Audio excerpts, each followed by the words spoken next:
Itinuturing ng kauna-unahang kaso ng mass school shooting sa kasaysayan ng Pilipinas. Yang nangyaring paumaril ng dalawang estudyante sa kanilang mga kaeskwela sa San Jose National High School sa Tacloban, kung saan tatlo ang namatay. Pero bago nito, may paisa-isa na ring insidente ng pamamaril sa ilang eskwelahan sa nakalipas na mga taon. Kabilang dyan ang ibinida noon ni dating Pangulong Duterte na pamamaril sa kanyang kaklase noong dekada 70. Nakatutok si Ivan Mayrina. Pumasok lang po siya ng school para patayin lang po, ng ganun-ganun lang. Hindi rin na mapabalik buwit, sinabuhit ang anak ko. Ang sir, ligtas yung anak ko kasi nandun sa paralan. Doon pala magtatapos yung buhay niya. Ni sa hinagap, hindi inakala na magulang ng tatlong estudyanteng nasawi sa pamaril sa Tacloban City na sa loob pa pala ng paaralan, maglalaho sa isang iglap ang mga pangarap ng kanilang mga anak. Ang pamamaril sa San Jose National High School, sinasabi ngayong kauna-unahang insidente ng mass school shooting sa kasaysayan ng Pilipinas. Yes, it is the first. This is the first. In our recorded history, wala pa kaming nag-research kami, wala pa kaming nakikita. Bago ang trahedya sa Tacloban, nagkaroon na rin naman ng mga insidente ng school shootings base sa kinalap na datos ng GMA News Research.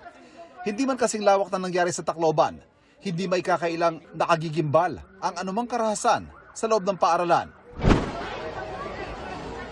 Noong 2025 halimbawa, isang estudyante ang binaril ng kanyang ex-boyfriend sa loob ng paaralan sa Nueva Ecija.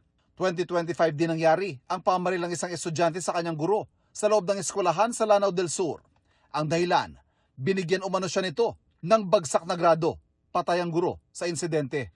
2023, isang medtech student naman ang binugbog at binaril pa ng kanyang kaklase sa parking lot ng isang universidad sa Tuguegarao. Noong 2022, napatay naman si dating Lamitan Basilan Mayor Rose Furigay at dalawang iba pa sa pamaril sa graduation sa Ateneo de Manila University sa Quezon City.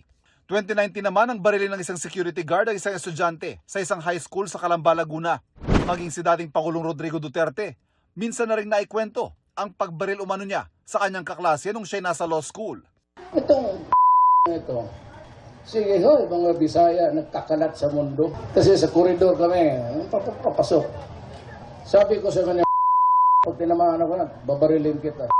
Tinamaan ako sa ilong. Bag! Expect!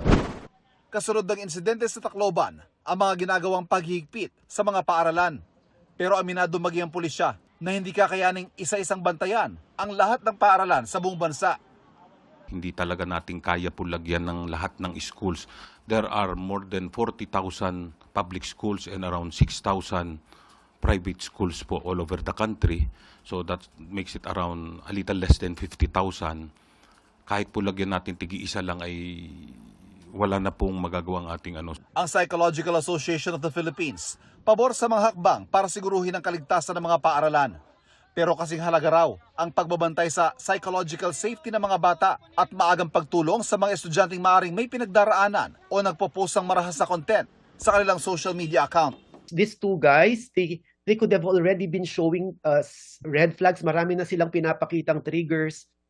Kaya lang hindi sila siguro napansin or hindi sila nabigyan ng importance. Ang important pa din siguro na pwede nating isuggest maliban sa security ay yung pag-i-implement natin ng changes siguro do sa reporting mechanisms natin sa schools, no? Kung pwede natin sanang magkaroon tayo ng pamamaraan para mas makita natin if the students particularly, no, those that are possibly manifesting some red flags.